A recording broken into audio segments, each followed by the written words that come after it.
दोस्तों yes bank की बात करें तो स्टॉक के अंदर आज बहुत ही जबरदस्त तेजी बन रही है और इस तेजी के पीछे वजह है बड़े फंड हाउस की तरफ से बहुत जबरदस्त खरीदारी। और ये खरीदारी इसलिए हो रही है क्योंकि यहाँ पे बहुत बड़ी अपडेट निकल के आ रही है। ये अपडेट क्या है उसको डिस्कस करेंगे इस वीडियो के माध्यम से, लेकिन इसके बीच में लगातार वो लोग जो इसके सेल के टारगेट देते हैं वो फिर से एक्टिव हो चुके हैं और इसकी बढ़ती हुई प्राइस को रोकने के लिए फिर से सेल के टारगेट दिए जा रहे हैं। तो क्या है वो सेल के टारगेट और किसकी तरफ से दिए जा रहे हैं जानेंगे इस वीडियो के माध्यम से। चाहे जितना भी यस बैंक को रोकने की कोशिश करो, लेकिन अब यस बैंक का स्टॉक यहां पे रुकने वाला नहीं है और इसके पीछे वजह है लगातार मिलती हुई इसकी अच्छी रेटिंग और इसके अलावा कंपनी का जो सारा टेंशन है वो खत्म होने की तैयारी। ऐसे में स्टॉक की प्राइस तो अब बढ़नी ही है।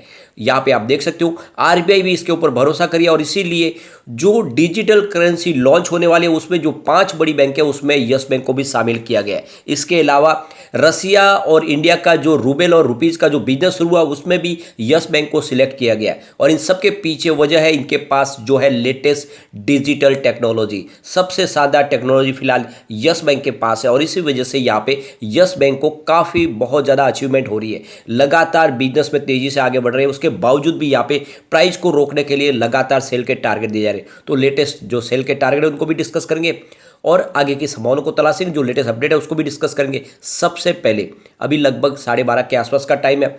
स्टॉक की बात करें तो 16.65 पर स्टॉक ओपन हुआ और ये दिन भर का लो है 17.40 का। आज का हाई भी बनाया, काफ़ी अच्छी हमने तेजी देखी, फिर कुछ प्रॉफिट बुकिंग हुई, इसकी वजह से फिलहाल 17.05 के आसपास स्टॉक है। 2.40% की शानदार तेजी देखी है। पिछले एक साल की इसकी परफॉर्मेंस देखें तो स्टॉक ने बहुत ही ज़बरदस्त रिटर्न दिया है, क्योंकि आप देख सकते हो 22 नवंबर 2021 को ये 12:30 के आसपास था, यानी 36.25% का बम्पर रिटर्न दिया स्टॉक ने। एक तरह से ये काफ़ी शानदार रिटर्न दे चुका है स्टॉक। सिर्फ 6 मंथ की भी बात करें तो 24% का ज़बरदस्त रिटर्न स्टॉक ने दिया है और एक तरफा स्टॉक ने दौड़ लगाई है। यहाँ पे अगर हम 1 मंथ की भी बात करें तो स्टॉक ने 8.56% की शानदार तेजी दिखाई है और यहाँ पे आप देख सकते हो आज भी ज़बरदस्त वॉल्यूम हो रहा है। पूरे बाजार में वॉल्यूम के मामले में यस बैंक नंबर 3 पे, तो ये आप देख ही सकते हो कि जम के खरीदारी हो रही है। इसके वॉल्यूम को अगर हम एनालिस करें तो पिछले 1 महीने पहले इसका 10 करोड़ का वॉल्यूम था, 1 वीक पहले इसका 11 करोड़ का वॉल्यूम हुआ था और कल 7 करोड़ का वॉल्यूम था पूरे दिन का। लेकिन आज 12 बजे के पहले ही 11 करोड़ का वॉल्यूम ऑलरेडी हो चुका है। इसका मतलब यह है कि पूरे महीने में सबसे शानदार वॉल्यूम आज होगा। बाजार क्लोज होते थे, इसका मतलब यह है कि यहाँ पे बड़े फंड हाउस फिर से सक्रिय हो चुके हैं और अब इसकी बार पुरानी जो हाई है उसको तोड़ के नई हाई बना सकता है जो 18.20 की बनी थी। और आप देख सकते हो 12.10 इसका लो है और इस समय 17.05 के आसपास स्टॉक है और आज इंट्राडे में 17.40 भी हमने देखा है। तो आशा कर सकते हैं कि ये 18.20 की जो रिसेंटली इसने हाई बनाई थी उसको तोड़ के नई हाई बनाएगा। तो अब फिर से शुरुआत हो चुकी है यहाँ पे तेजी की। यहाँ पे अगर देखें तो बाजार में भी पॉजिटिव माहौल बना हुआ है। निफ्टी 50 18,222 के स्तर पे जहाँ पे 0.35% की तेजी है। निफ्टी बैंक की अगर बात करें तो 42,446 के स्तर पे 0.24% की तेजी है। निफ्टी पीएसयू बैंक काफ़ी कल दौड़ा था, आज थोड़ा सा रेस्ट के मोड में, लेकिन अभी भी लगभग आधा % की तेजी है 3,923 के स्तर पे। और निफ्टी प्राइवेट बैंक में कोई बड़ी तेजी नहीं है, 21,555 के स्तर पे 0.26% की मामूली सी तेजी है। उसके बावजूद भी यस बैंक का स्टॉक 2.5% से ऊपर जो दौड़ा है ये काफ़ी एक बड़ा इशारा करे कि यस बैंक में अब तेजी की शुरुआत हो चुकी है। यहाँ पे जो बड़ी अपडेट निकल के आ रही है यह है डिश टीवी की तरफ से। जैसे कि आपको पता होगा डिश टीवी के अंदर सबसे बड़ी स्टेक है यस बैंक की, लगभग 25% की स्टेक है और जो प्रमोटर है उससे भी बड़ी होल्डिंग यस बैंक की। एक तरह से पूरा का पूरा डिश टीवी पे कब्जा फिलहाल यस बैंक का है और जल्दी ही यहाँ पे डिश टीवी को लेकर बड़ा फैसला किया जा सकता है। यहाँ पे डिश टीवी को या तो टाटा प्ले के साथ में मर्ज किया जा सकता है, यानी आने वाले समय में डिश टीवी का अधिग्रहण कोई और कंपनी कर सकती है। यानी यस बैंक चाहते हैं कि एक जो इसका पूरा का पूरा कंट्रोल है वो अब जवाहर गोयल के हाथ से और सुभाष चंद्रा गोयल के हाथ से ये कंट्रोल ले लिया जाए और ये किसी और बड़ी कंपनी को इसको सौंपा जाए। यानी अपनी स्टेक यस बैंक बेच भी सकती है और ऐसे में हो सकता है कि उस स्टेक को लेकर टाटा इस ग्रुप इसमें एक बड़ा इन्वेस्टर बन के निकले। और ऐसे में यहाँ पे डिश टीवी में भी तेजी बनी हुई है, क्योंकि जल्दी ही यहाँ पे देख सकते हो यस बैंक अपने जो पावर का इस्तेमाल करेगा। वैसे अगर आप देखें तो यस बैंक ने ऑलरेडी पहले अपनी ताकत बताई है और इसके जो चेयरमैन थे जवाहरलाल गोयल उनको अपने पद से इस्तीफा देना पड़ा था, जबकि बहुत बार उन्होंने कोशिश की लेकिन आखिरकार में उनको हार के निकलना पड़ा यहाँ से। अब आप देख सकते हो कि आने वाले समय जिस तरह से यहाँ पे डिस्ट्रिक्ट में नई स्टेक बढ़नी शुरू हुई है, उस हिसाब से कुछ पॉजिटिव ट्रिगर आ सकते हैं और इसका फायदा यस बैंक को मिल सकता है और इसी वजह से एक पॉजिटिव माहौल बनता हुआ दिखाई दे रहा है। लेकिन इसके बीच में अगर आप देखें तो एमके ग्लोबल फिर से सक्रिय हो चुके हैं।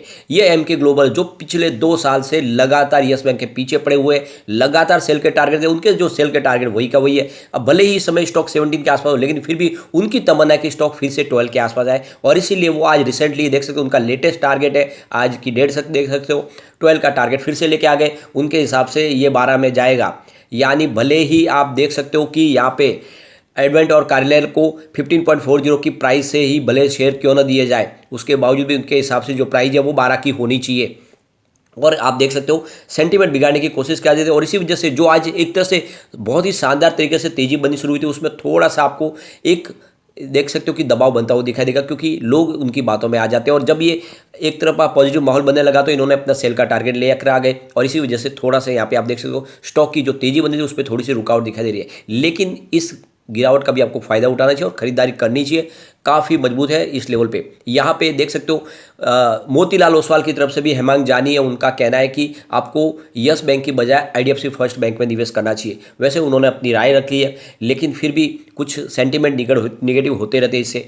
लेकिन आप देख सकते हो आज की डील बहुत ही ज़बरदस्त है। आप ये समझ सकते हो 9:46 पर 17.35 की प्राइस से 16,89,000 शेयरों की बड़ी खरीदारी हुई है। उसके बाद 9:50 पर यहाँ पे 17.25 की प्राइस से 16 लाख शेयरों की एक और बड़ी खरीदारी हुई। फिर 9:52 पर 17.30 की प्राइस से 10 लाख शेयरों की एक बड़ी खरीदारी की गई। उसके बाद फिर आप देख सकते हो 9:59 पर 10 लाख शेयरों की एक और बड़ी खरीदारी हुई। फिर 10:02 पर करीब 13,50,000 शेयरों की एक और जम के खरीदारी हुई, बड़े फंड हाउस ने खरीदारी की है। फिर 10:03 पर 17.25 की प्राइस से यहाँ पे 14,66,000 शेयरों की बड़ी खरीदारी हुई। उसके बाद 10:19 पर 17.20 की प्राइस से 15,74,000 शेयरों की शानदार खरीदारी हुई। फिर उसके बाद 10:20 पर 17.30 की प्राइस से ही 25,26,000 शेयरों की एक बड़ी खरीदारी हुई। उसके बाद आप देख सकते हो 10:37 पर 17.20 की प्राइस से 17 लाख शेयरों की एक बिकवाली हुई। उसके बाद 10:31 पर फिर से 17.25 की प्राइस से 13,89,000 शेयरों की बड़ी खरीदारी की है किसी बड़े फंड हाउस ने। फिर 11:42 पर 17.10 की प्राइस से 11,45,000 शेयरों की एक और खरीदारी हुई। तो आप देख सकते हो कि बड़े फंड हाउस अच्छी खरीदारी कर रहे हैं, लेकिन उसके बीच में ये सेल के टारगेट निकल कर आए और उस वजह से आप देख सकते हो प्राइस थोड़ी सी आपको नीचे आती हुई दिखाई देगी। लेकिन आने वाले समय डेफिनेटली यहाँ पे तेजी बनेगी। इसके पीछे वजह है रेटिंग एजेंसियों की तरफ से लगातार अच्छी रेटिंग देना। आप देख सकते हो क्रिसिल ने इसकी रेटिंग को अपग्रेड किया है। आप देख सकते हो कि पहले जो क्रिसिल की BBB+ थी उस रेटिंग को उन्होंने क्रिसिल ने A- कर दिया है, तो रेटिंग को बढ़ाया, साथ में जो उसकी आउटलुक थी स्टेबल उसको पॉजिटिव कर दिया। तो इस जिस से रेटिंग एजेंसियाँ रेटिंग बढ़ा रही है वो ये इशारा है कि यस बैंक मजबूत हो चुके हैं। इसके अलावा देखें तो केयर रेटिंग ने भी इसकी रेटिंग को अपग्रेड किया है। आप देख सकते हो कि केयर की तरफ से जहाँ पे रेटिंग BBB+ थी उसको केयर ने A- किया पॉजिटिव, और उसका जो आउटलुक था उसको भी आप देख सकते हो पॉजिटिव किया है। तो देख सकते चाहे केयर हो या फिर यहाँ पे क्रिसिल हो, सबकी तरफ से जो लगातार रेटिंग है उसको अपग्रेड किया जा रहा है और आउटलुक है उसको पॉजिटिव किया जा रहा है। इसका मतलब ये कि उनको भरोसा है, भले ही चाहे जितने भी ब्रोकरेज हाउस बोले कि यस बैंक में आने वाले समय और प्रॉब्लम आएगी, लेकिन ऐसा है नहीं, क्योंकि यस बैंक की जो प्रॉब्लम है उसका निपटारा तो होने जा रहा है। एनपीए जल्दी ही पूरी तरह से खत्म होने वाला है, क्योंकि 48,000 करोड़ रुपीज़ का जो बड़ा एनपीए है वो एआरसी में ट्रांसफ़र किया जाएगा। ऐसे में वो चिंता खत्म होने वाली है। दूसरी तरफ एडवेंट और कार्वेल की तरफ से बहुत बड़ा इन्वेस्टमेंट भी आने वाला है, तो वहाँ से भी एक बड़ी राहत मिलने वाली है और वो इन्वेस्टर बन के आ रहे हैं। दूसरी तरफ अगर देखें तो डिजिटल टेक्नोलॉजी पे कंपनी सबसे आगे बढ़ी और इसीलिए इनको बार बार मौका मिल रहा है। तो ऐसे में आपको बिना डरे निवेश कर लेना चाहिए। स्टॉक अब करंट जोन में आ चुका है और यहाँ पे तेजी जरूर बनेगी, लेकिन फ्रेंड कोई भी इन्वेस्टमेंट करने से पहले अपने फाइनेंशियल एडवाइजर से बारे में ले ले या अपना खुद का रिसर्च करें, क्योंकि मैंने वीडियो आपके एजुकेशनल पर्पज के लिए ही बनाया। वीडियो पसंद आए तो लाइक से जरूर कीजिए और चैनल को सब्सक्राइब कर दीजिए। Thank you friend.